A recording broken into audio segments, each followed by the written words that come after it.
Let's solve the equation using the additive inverse for problem number 3. Step 1. Read the equation. P minus 10 equals 15. Step 2.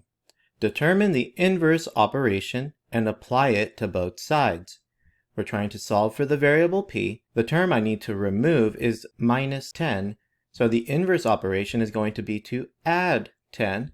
So I'm going to add 10. That'll give me the variable p all alone. But if I apply it to one side, I have to apply it to both sides. We can apply any operation as long as we apply it to both sides. So now I have p minus 10 plus 10. Minus 10 plus 10 equals 0. So I have only a p on the left-hand side. And on the right-hand side, I have 15 plus 10, that equals 25. So this equation is now solved because the variable is all alone on one side of our equation. How did we use the inverse operation?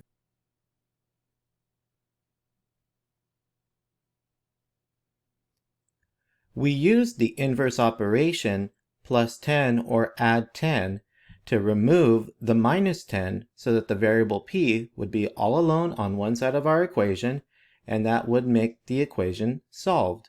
Just remember that when we add 10 to this side to remove the number term, we also had to add 10 to the right-hand side, to this 15, to keep the equation balanced. Step 3. Check the solution. To check the solution, we take the original equation, p minus 10 equals 15, and we will substitute 25 for the variable p.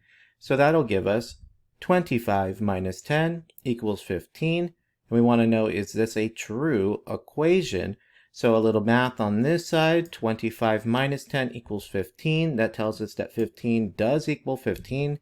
That is true. So that means that p equals 25 is the value that makes p minus 10 equal 15 true. That is our original equation, and p equals 25 is the solution. How did we check the solution?